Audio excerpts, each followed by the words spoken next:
Good morning, good afternoon, good evening to everybody joining us for this COVID-19 press briefing from Copenhagen here at the UN City in Denmark.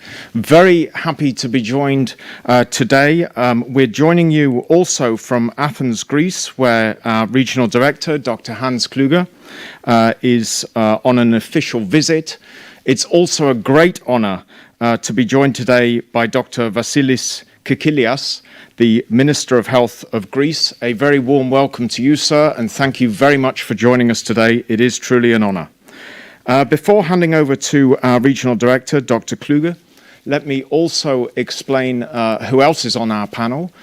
Also over in Athens, we have Dr João Breda from WHO, our Senior Advisor at the WHO Athens Quality of Care Office, which we'll hear a little more about shortly.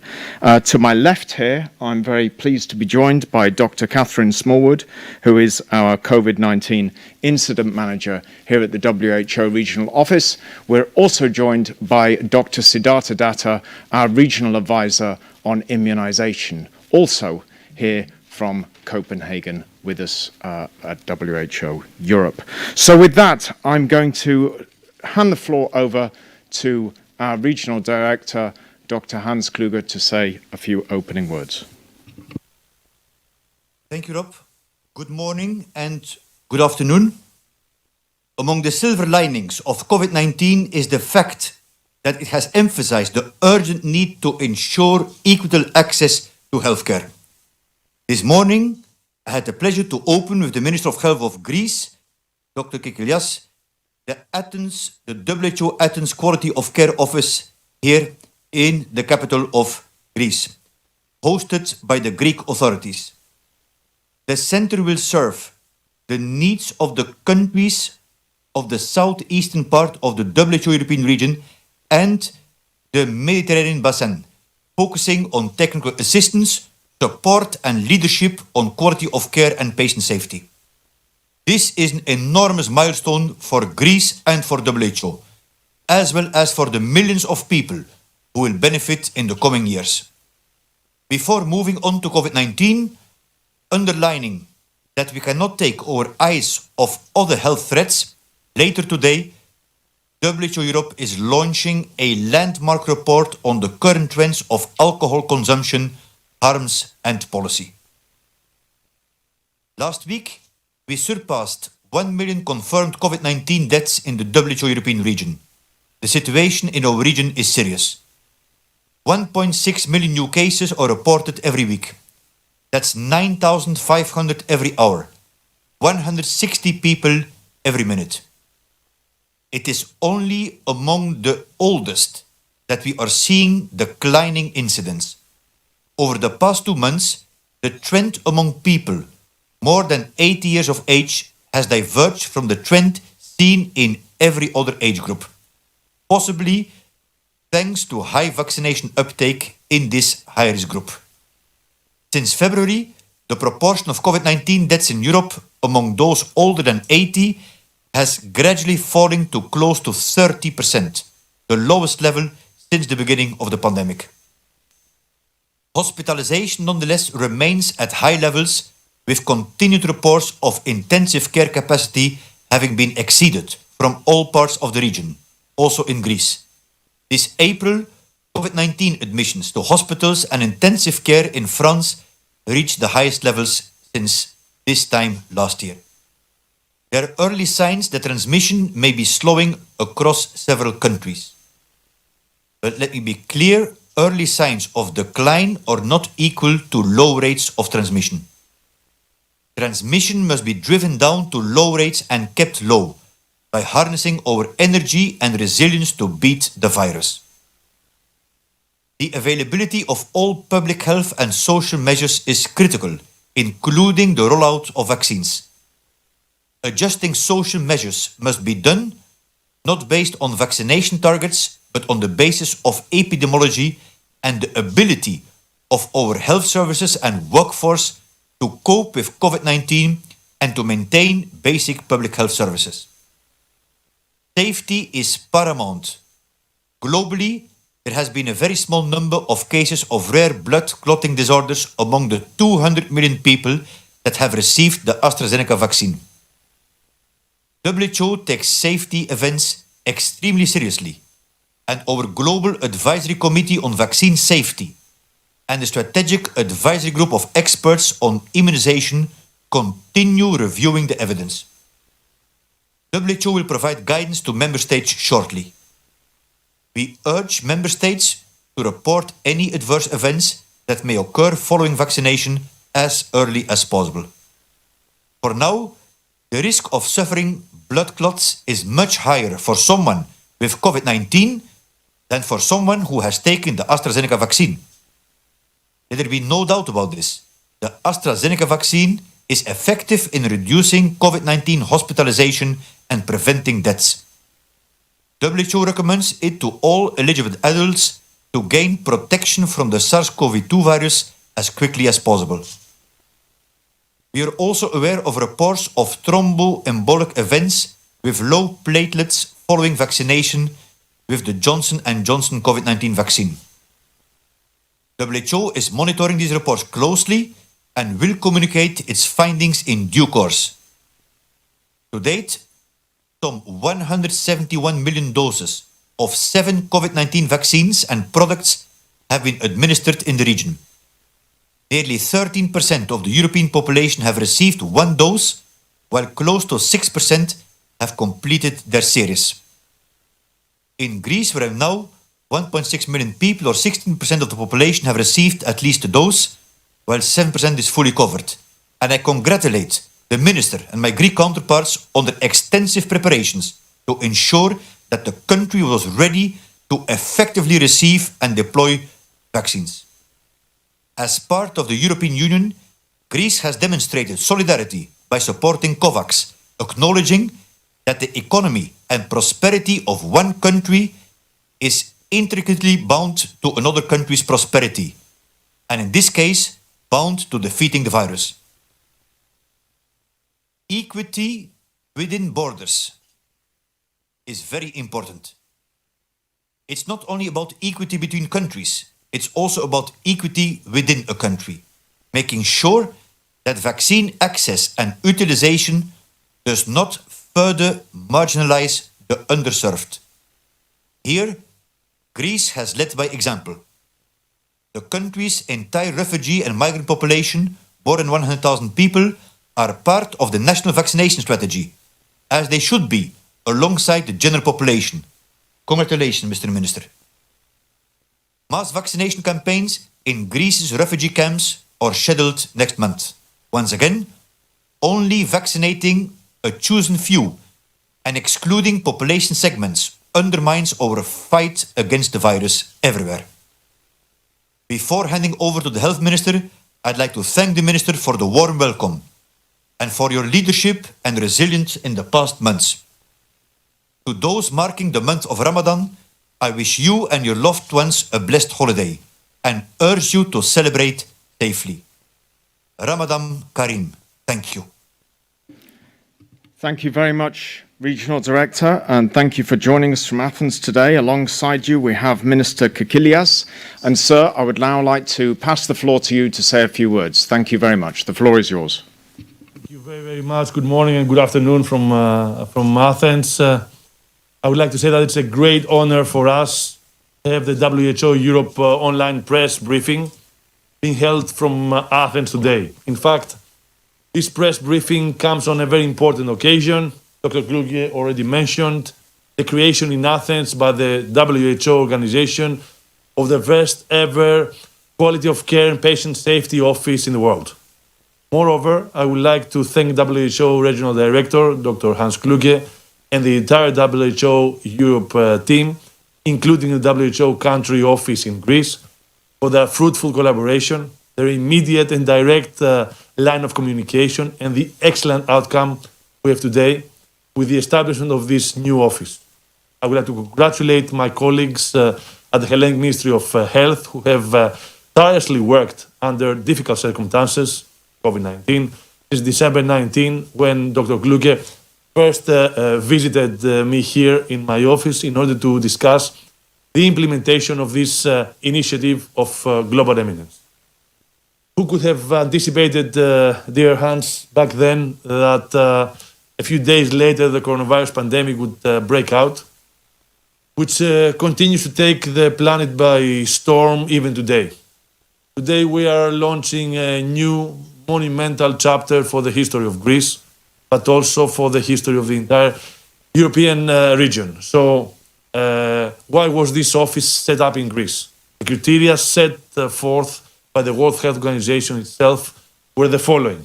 First, the political commitment demonstrated by the Hellenic government, the Ministry of Health, more specifically to promote robust landscape public health and health systems transformation.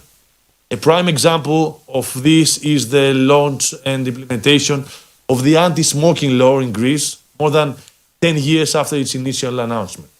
An emblematic reform which has improved our daily lives. Second, the significant knowledge and experience gained by Greece in the field of quality of care and patient safety through the legislation and the establishment of the National Organization for Quality Assurance in Health, ODP.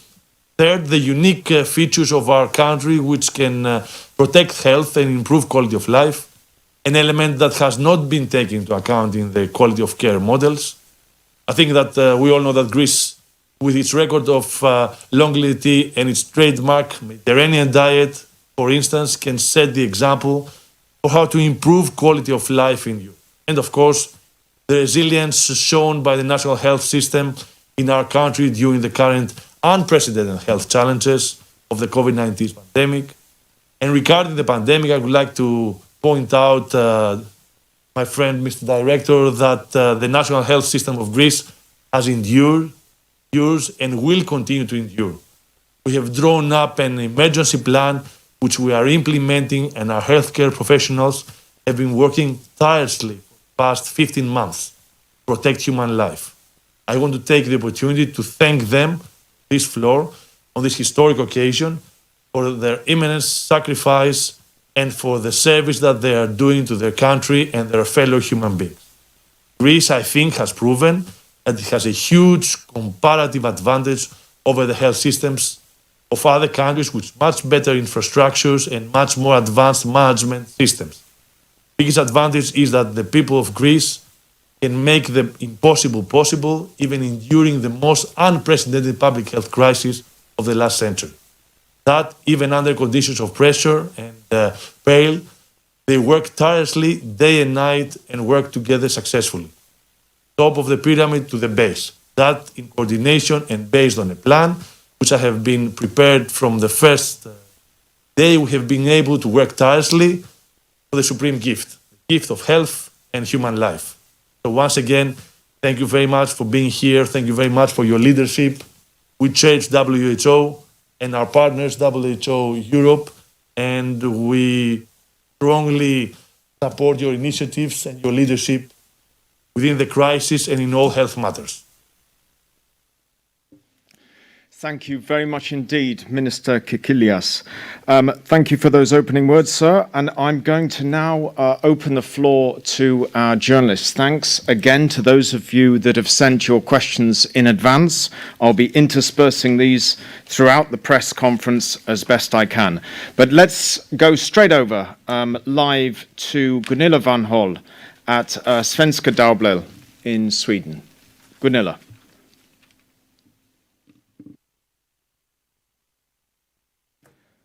Gunilla van Hol. Yes, sorry. Yeah.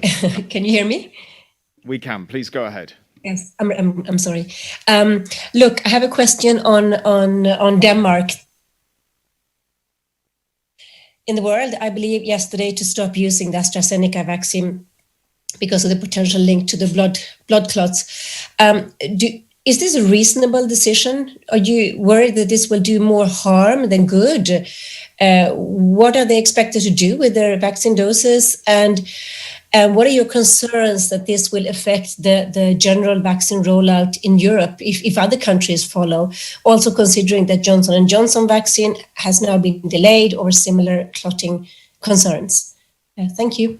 Thanks, Gunilla. Now we have, of course, João Breda, we have Catherine Smallwood, and we have Siddhartha Datta on the panel, just to remind you all. So I'm going to go to Siddhartha Datta with this question. Siddhartha, please. Thank you so much, Rob. Thank you, Gunilla, for your question, and I hope you hear me well. We are aware of the decision made by the Ministry of Health of Denmark on the cases of the decision made to suspend the use of AstraZeneca vaccine and had been taken out of the vaccination COVID-19 vaccination program. Just wanted to highlight a few things which you outlined. One, the detection of these rare cases of safety events in a country outlines the mechanism of vaccine safety monitoring which is existing. I think we have to acknowledge that these safety events, monitoring, reporting, investigation is important.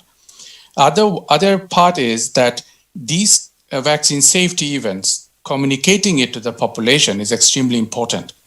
This transparency is extremely critical to instill trust in the population on the vaccine use. We are at the very early part of the COVID-19 vaccine rollout. As we go into the further steps, these activities by the Ministry of Health is extremely critical to instill the trust. The countries, not only Denmark, but any of all our 53 member states, would have a system in place so that they can monitor any of these safety events and then make a decision. The countries are sovereign to look into their own data and then make a decision. And we are keen to learn from Denmark into this whole process on their investigatory results and thereafter. Thank you, Rob. Thanks very much. I'll also go over to Katie Smallwood to add a few points on this. Thank you. Thank you very much, Gunilla. And just to add to what Siddhartha said, I think it's important to look at the epidemiology in Denmark. And I think that has been a key factor in the announcements that Denmark has made. Denmark has had an ability to bring down cases to really controlled levels, has widespread testing, and has a testing positivity rate of significantly under 1%, which means that Denmark feels quite confident in its current ability to control COVID-19 in the country, and has brought down case levels really since the beginning of the year. So I think that's something that really has to be made very specifically in the context of any discussions around Denmark and its decisions around vaccination. Over. Thank you. Thank you both very much. Thank you very much, Gunilla.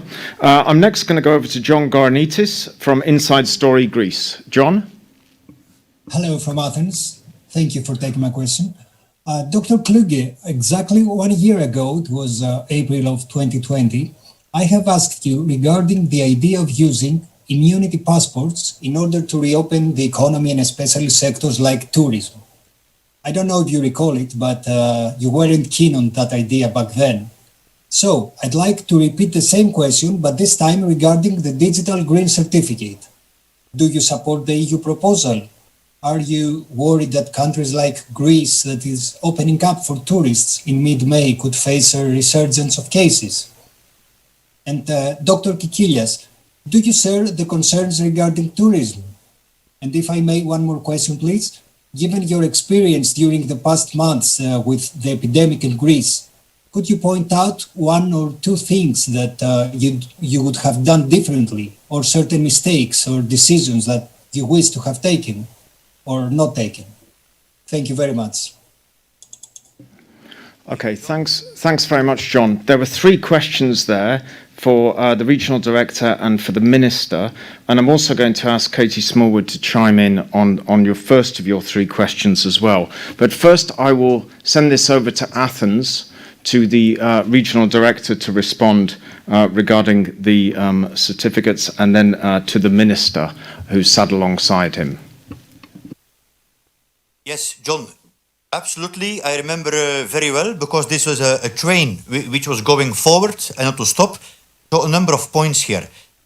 It's extremely important that we have a documentation of the people who are vaccinated, right? To have an idea of the vaccination coverage, of the vaccination effectiveness, and ideally in the digital era, to be, as the EU is proposing, a digital certificate. But not only the EU is coordinating this with WHO globally so that the standards are uniform. But there is a difference, of course, between a certificate and what we call a passport. So WHO is currently examining the political, ethical, and legal aspects, because what we would not like to see, obviously, is that whatever measure is increasing inequities, and especially not that in scarcity of vaccines, people who travel would be prioritized above the ones who are most exposed, which are healthcare workers, and the most vulnerable, which are elderly people or people with comorbidities. So in other words, not as a condition, let's say, which may lead to increased inequities. But what we are working now on as a WHO globally is what we call an international framework of trust. And that's very important. And absolutely that the people should have a digital, at least, certification. Thank you. Thank you very much, Regional Director. Minister, did you catch the other two of John's questions? If so, I'd like to hand you the floor. Thank you. Thank you very much. The first question was about tourism. Tourism is a heavy industry in Greece, and for many other countries, also in Europe, especially in the Mediterranean Sea. Well, last year we had no vaccination, so that was not a weapon on the table. And we still managed to organize a high quality and organization system with healthcare units in small islands, larger islands, hospitals, transportation, and extreme testing in order to be able to cope with more than 4 or 5 million tourists that visited Greece. So we're very optimistic that this year, with vaccination, with more capacity in testing, you've already seen we do every day more than 60 to 70,000 PCR tests and rapid tests. Now we've got a new weapon also, self-testing.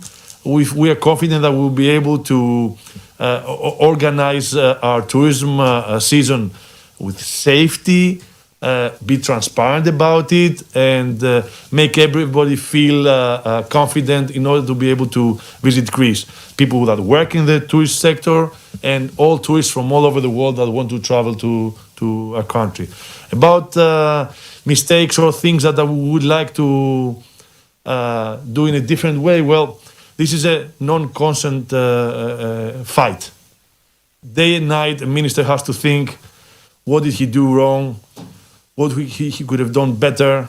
I think speed and the safety of the patients is a main concern of a minister. Speed of vaccination, speed of organizing a healthcare system, and safety of all the citizens. So it's an ongoing procedure. Of course, we didn't do everything the right way. But I can reassure you of that. To the best of our abilities, we fought and we keep on fighting day and night in order to be able to help civilians organize a healthcare system for a huge pandemic. And I think the results are reassuring. But I have to say one thing and close with that people losing their lives all over the world and in Greece, it's not a statistic for me and us. It's something that we deal with a great pain. It's every death, every people that is lost in an ICU bed, it's not a statistic for the country. It's a mourning procedure and a great respect to the family and to the people that we have lost, and the lesson of what we can do next time in another big healthcare incident, or hopefully not close to have another pandemic, but what we can do to improve our systems here in Greece, in Europe, but I think, Dr. Kluge, all over the world. Thank you very much, Minister. Now, we have a few questions that have been sent in advance with regard to the Office on Quality of Care that has been opened today in Athens. We have questions from Vassilis Angoridi from News for Health. We also have a question from Sofia Christou, healthcare reporter in Greece on the website INGR. And then Maria Niki Goraganta, excuse me for my poor pronunciation, from the Greek newspaper Eleftheros Typos. And I believe we can maybe couple these questions together, first for the Minister and then to Dr. Kluge and Dr. Breda. So, Minister, a couple of questions here. I'm going to try and do them justice.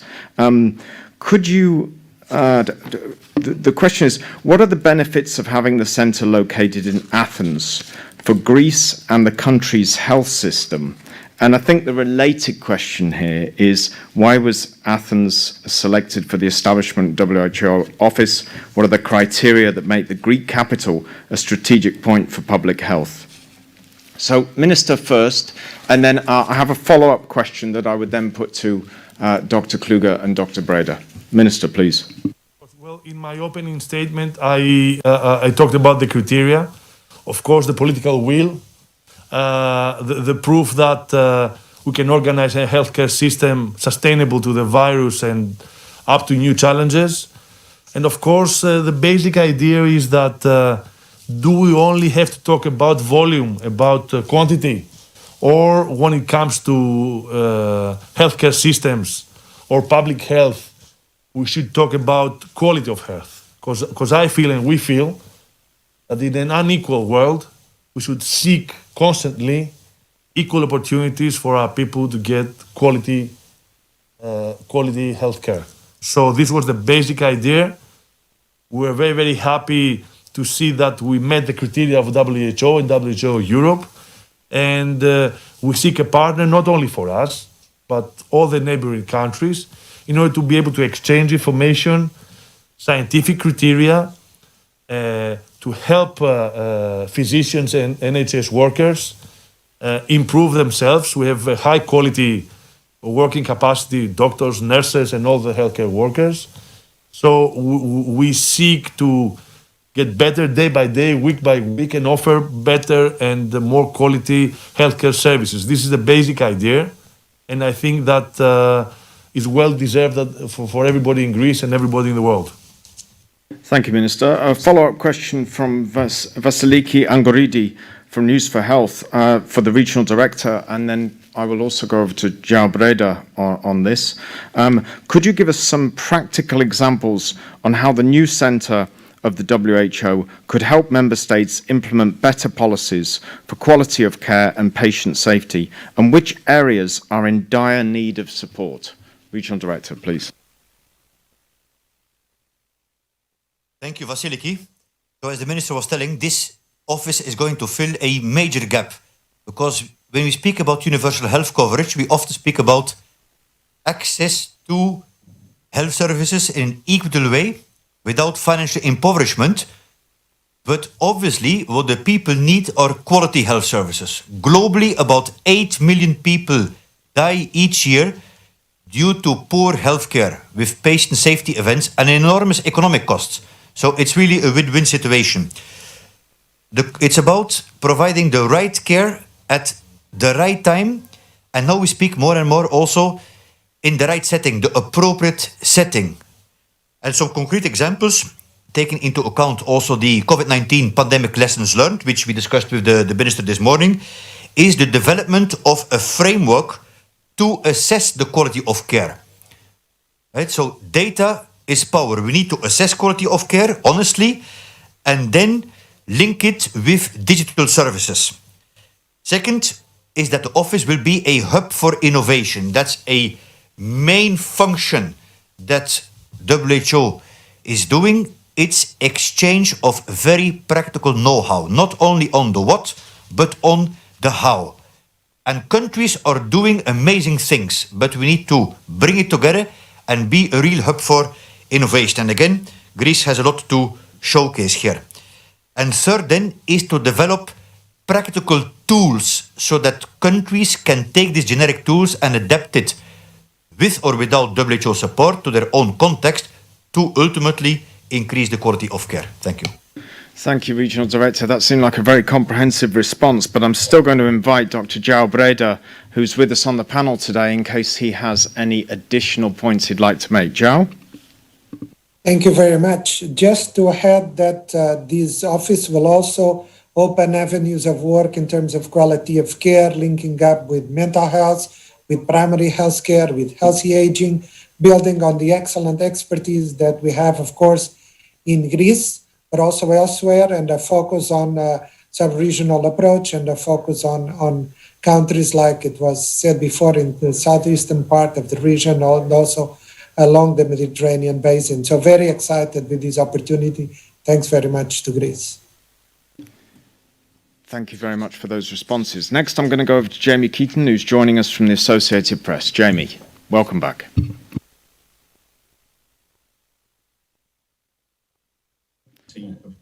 Can you hear me? Jamie? Yes, we can hear you now. Please go ahead. Thank you very much.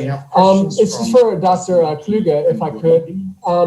Dr. Kluge, we mentioned, you mentioned recently that there were some concerns about the slow pace of vaccination in the European Union and in the European region. And I'm wondering if you could address the concerns about vaccine hesitancy in the wake of these troubles or concerns about AstraZeneca and Johnson & Johnson.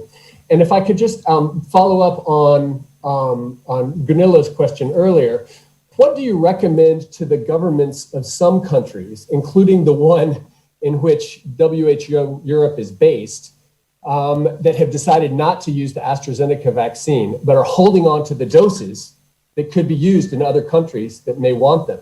Well, what do you recommend to countries like Denmark and others? Thank you. Okay, thank you. Thanks very much, Jamie. I go to the regional director, and then I'm going to go to Siddhartha Datta with the response, please.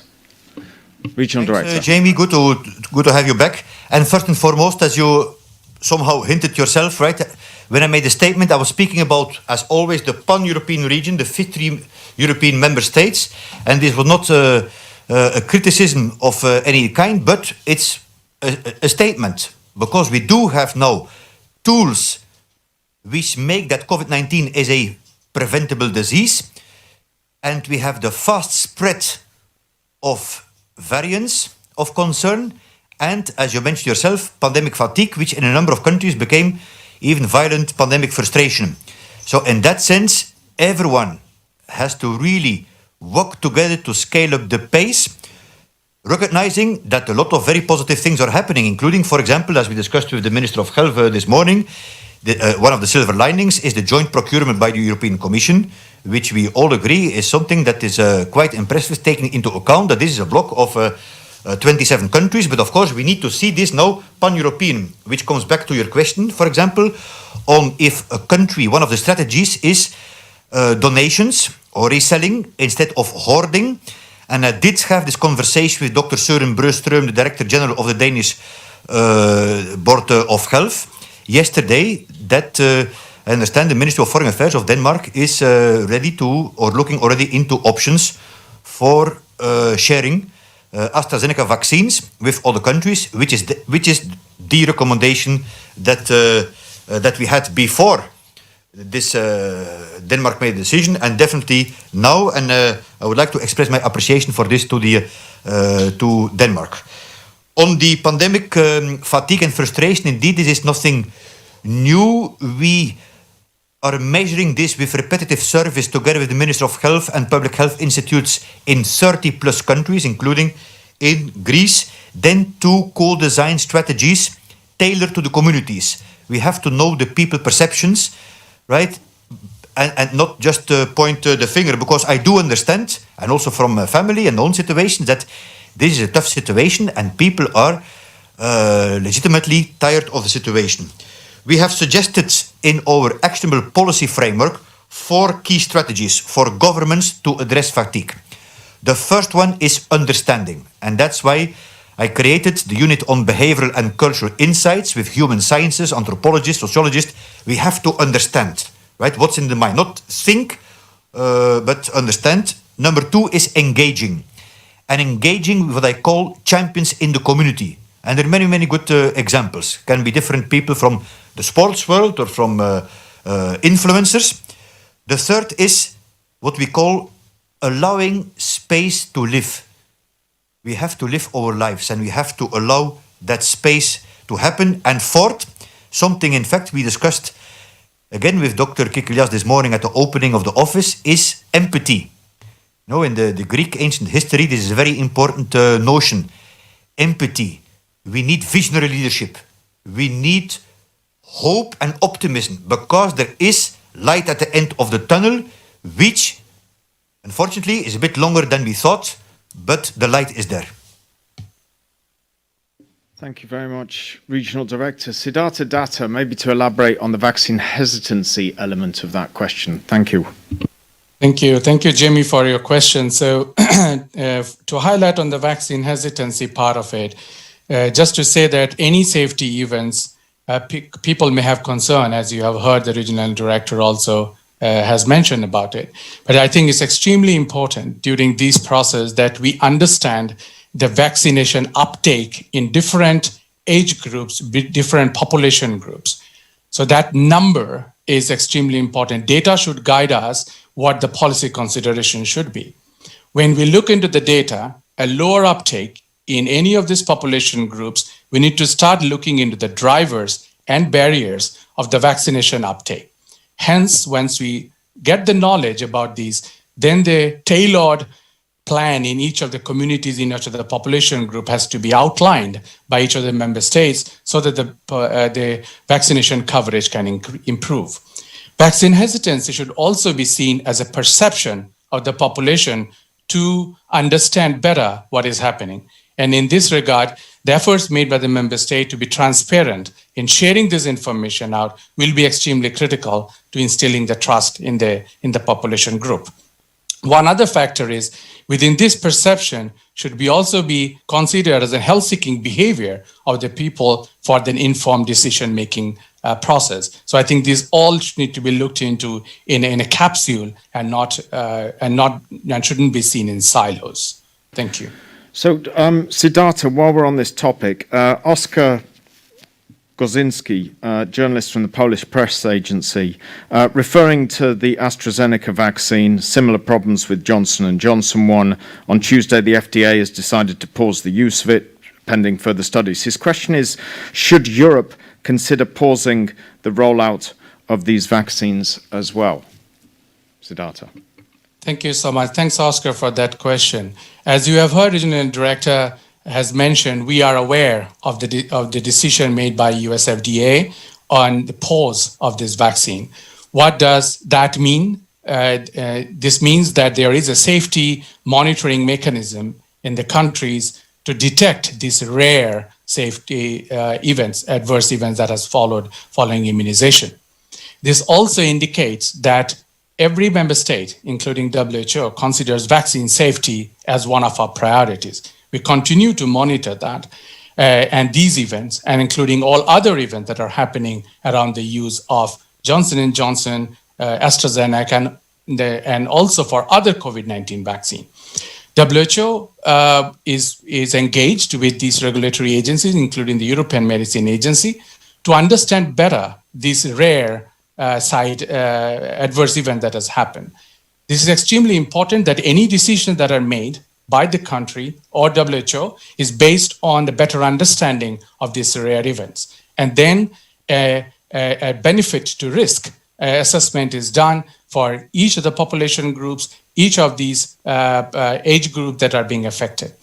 The benefit to risk assessment is extremely critical and important because this is public health emergency which is happening across the globe. The response has to be global. However, the local considerations, as you also have heard Dr. Smallwood making a reference earlier, this local disease epidemiology to the risk is an important aspect, and WHO will continue to provide the guidance to its member states. Thank you. Thank you very much, Siddhartha. So next, I'm going over to Penelope Lirsch from Feature Story News, CGTN. Penelope. Welcome. Hi, hopefully you guys can hear me. Thank you for taking this question. It's on vaccines. I know WHO is constantly evaluating many vaccines from all around the world when it comes to COVID. We're just wondering, is there any update on two of the Chinese-made vaccines, Sinopharm and Sinovac? We understand there might have been an update coming in the coming weeks. Can we hear anything more on that? Thank you. Thanks very much, Penelope. I'm going to go back to Siddhartha. Thank you. Thank you, Penelope, for your question. Yes, indeed, the WHO's emergency use listing mechanism is an established process in WHO headquarters, wherein the pre-qualification team of WHO reviews the clinical trial data submitted by the vaccine manufacturers, including the good manufacturing practices of the vaccine production nodes or sites that we say, including the clinical data that comes through.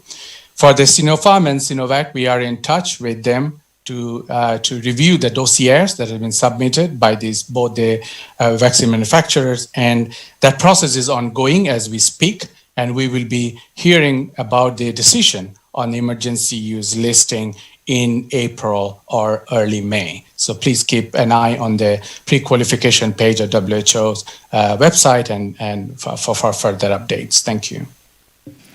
Thank you very much, both to Penelope and to Siddhartha. Next, I'm going to Konstantin Ionatashvili from Rustavi TV2 in Georgia. Konstantin. Thank you. My first question is for Minister Dr. Kikilias. Months ago, when President Charles Michel was in Georgia, he mentioned about the possibility of helping Georgia to get vaccines. Do you think European Union could help Georgia as an Eastern Partnership country to get vaccines, except only through COVAX platform? And the second short question is for WHO representatives. Currently in Georgia, there is a lot of speculation about effects of COVID on fertility. Could you please explain if COVID disease or COVID vaccine have any impact on the male or female fertility? Thank you very much. Thank you very much. So I'm going to go over to Minister Kikilias, first of all, to answer your first question. Thank you. Thank you. Well, I think that the European Union has shown solidarity through the COVAX mechanism, and member states have declared that since on the ongoing procedure of obtaining vaccines, all the member states will probably have more vaccines than needed gradually within the year 2021. Then we will shift to the mechanism or even donate straight away vaccines to other needing countries. So I think solidarity is there and the help is there, and also there's a route to which we can all together follow and help countries in need. Thank you. Thank you very much. We will now. I will also go to Siddhartha and then to Katie on the second question that you put to us. Thank you very much. Thank you so much. In terms of the COVID-19 vaccine's effect on the fertility of both either women or men, the current evidence doesn't suggest any such. So the use of the COVID-19 vaccines, both in the clinical trials, did not show any adverse effects on the fertility of either women or men. For additional information on these, we request you and the listeners to be directed to the WHO's repository on the COVID-19 vaccine in our website, which got all of the details related to this topic. Thank you so much. And Katie, please. Yes, thank you. And in terms of the disease, in terms of the impact of COVID-19 itself, in terms of fertility, that's an active area of many of the areas that are under study at the moment with research ongoing. There are many things that we're continuing to learn about the disease itself, both in terms of the acute phase of the disease and, of course, in terms of the longer-term consequences on people's health. So we're reviewing all of this data and all of this research, and please keep in touch with our WHO guidelines for any updates when we have an opportunity to provide them. Thank you. And thanks very much, Katie. I'm actually going to return to Athens and the regional director to say maybe a few words about support to Georgia, which was the first part, your first question as well, and with regard to access to vaccines in Georgia. Or of Georgia. Regional Director. Thank you, Rob. I thought to add the element that this morning there was the phone call between the WHO Director General, Dr. Tedros, and the Prime Minister of Georgia to see where the WHO can facilitate in more vaccines before the COVAX further kicks in. So Dr. Tedros is linking also the Prime Minister with the CEOs of the companies. And also our office is approaching, not only for Georgia, other countries as well, to see whether we can help with bilateral donations to bridge until the COVAX kicks in. So it's very high on the radar, and thanks again to Greece also for putting the issue of the solidarity from the EU on the top of the agenda. Thank you very much. And I'm just going to check, Ketavan Kardava, special correspondent with Georgian TV Imedi in Brussels. Ketavan, I think you had a question as well, but are you online with us? No, it doesn't seem you are. Okay, I think we've lost you. My apologies. So next, I'm going to go over to the Observer Times of India and Ashvin Bashingi. Ashvin, welcome back. Please, the floor is yours. Thank you for considering my question. Till date, WHO bringing together government and private sector and academia. Is there needfulness of global compact for global infectious diseases which allow countries or groups to institutionalize their relation with the other countries? Can global compact for infectious disease give key benefits to drive innovation and program in 4 core areas such that information and knowledge sharing, basic science, drug and vaccine development, and best laboratory and regulatory practices? Thank you. Thanks very much. I'll direct that first to the regional director, and then I will go over to Katie Smallwood. Thank you. Thank you, Ashvin, for this point.